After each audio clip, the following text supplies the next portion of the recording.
Welcome back. So Jude has never been trained on a proper brake inspection. So he wasn't the technician who road tested the vehicle and reported road test conditions and mileage and VIN, but he was actually chosen for the brake service. Now it does need 4 tires, but he's not doing that. So now Jude, proper brake inspection is going to include verifying lug nuts, right? Scale 5. Right, you should have be checking the brake fluid. So let's lower it down. So road test would be the first part, verifying customer's complaint. So the next proper part is brake fluid inspection, and believe it or not, that does need to be looked at.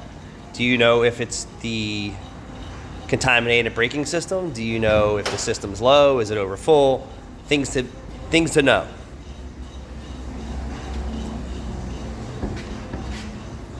My opinion of this is just to let you know what's going on. What color is it? Should be like green. Yeah, it is like a green. All right, so green is kind of normal, but flip that cap over. So is the cap all gummy and swollen? The cap is gummy and swollen, that's contamination. So I don't see that. I don't see it either.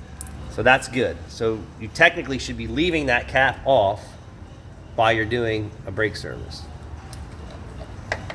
Okay?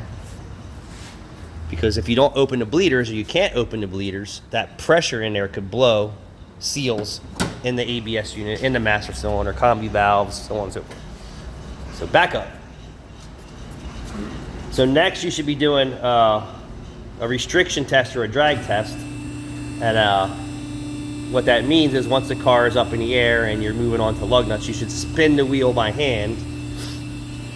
And as Jude puts this up in the air, we're going to tell you, you should spin it by hand, see if there's any heavy drag. If you can do this and the wheel freewheels on a non-drive wheel, that's good. All right, so we're going to spin that. This has a little bit of a drag to it versus the other side. So that definitely does indicate something's going on here. And once see that? Something's going on here. Mm-hmm. Now, if you look at the rotor and you see that it's a different color than the other side, so let's go on the other side. And just because I just showed you the right rear spins super easy, freewheels, the other one does not. That could be from a stuck brake pad, that could be from a stuck caliper, piston, sticky hardware. Further inspection required. Next, if you're doing a hydraulic service to this car, say you're going to recommend flush and fill or bleed and fill or whatever the case may be, or you're replacing a caliper or replacing a hose and not a caliper, you want to make sure that the bleeder actually opens. So if you're not doing any hydraulic work, and you're not going to recommend a flush, which you should be flushing brake fluid, that's for sure. Moisture and stuff builds up inside these pistons, and if you don't flush it out, it will seize inside. So making sure the bleeder opens is one. Next, it's going to be lift the caliper. So get some tools.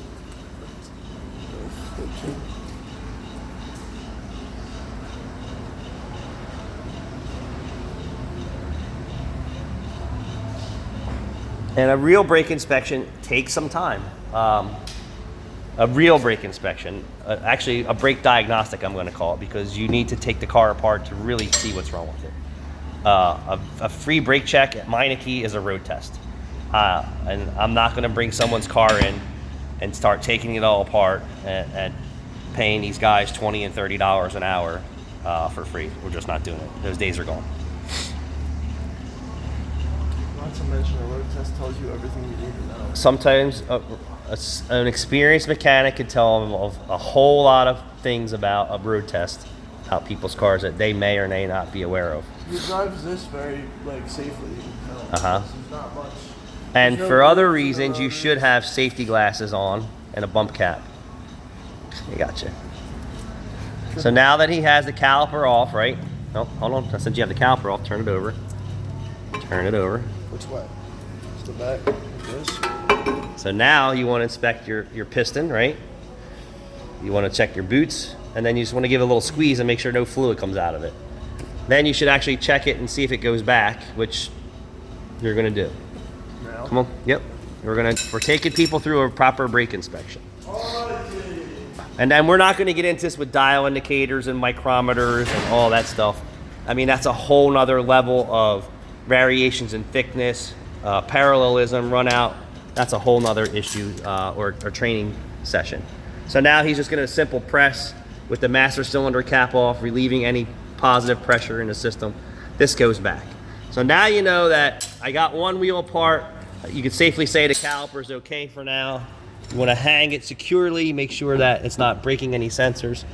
Next, turn the wheel out. Pull it out, like pull it towards you. Steering wheel's locked. You should have the steering wheel unlocked. So now he's doing a friction material inspection. You can see the grooves are full of debris. They're actually not in that bad a shape, but the customer did request that he wanted new brakes and it has a pulsation. So that tells us that the rotors are warped or have parallelism or variations in thickness.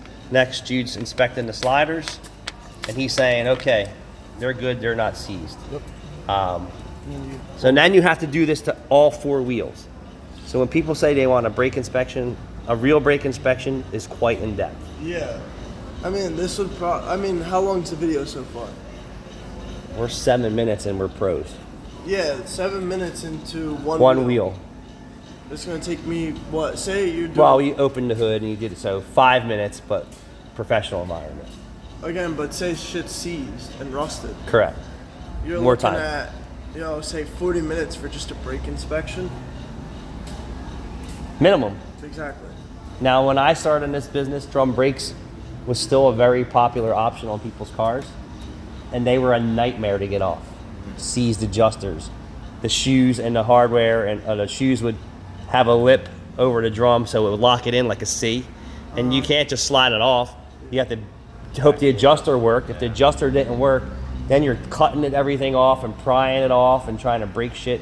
Dude, I've spent some time on drum brakes for free, getting them apart.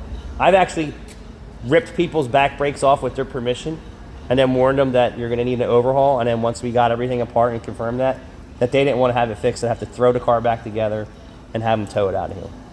Not here, but Yeah. but it has happened.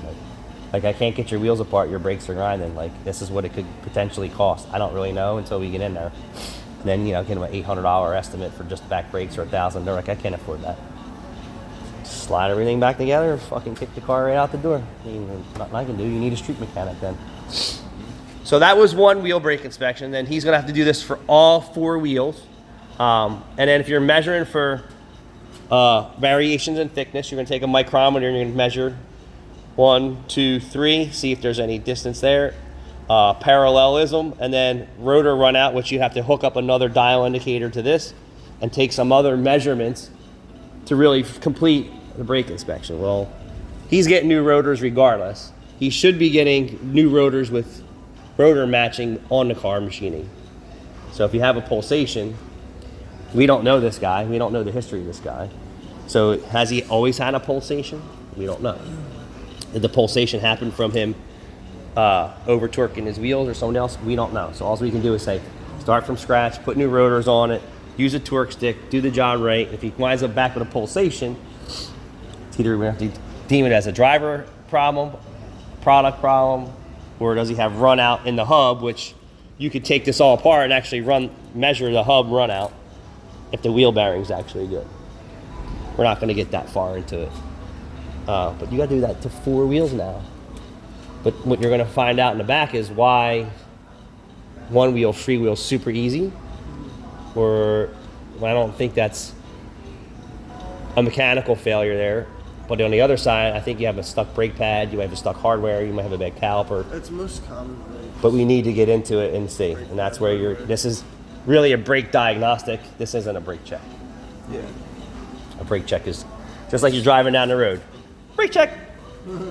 Right? Yeah. Brake check. Oh, do it with your foot. Brake check. Thanks for watching. Nice going.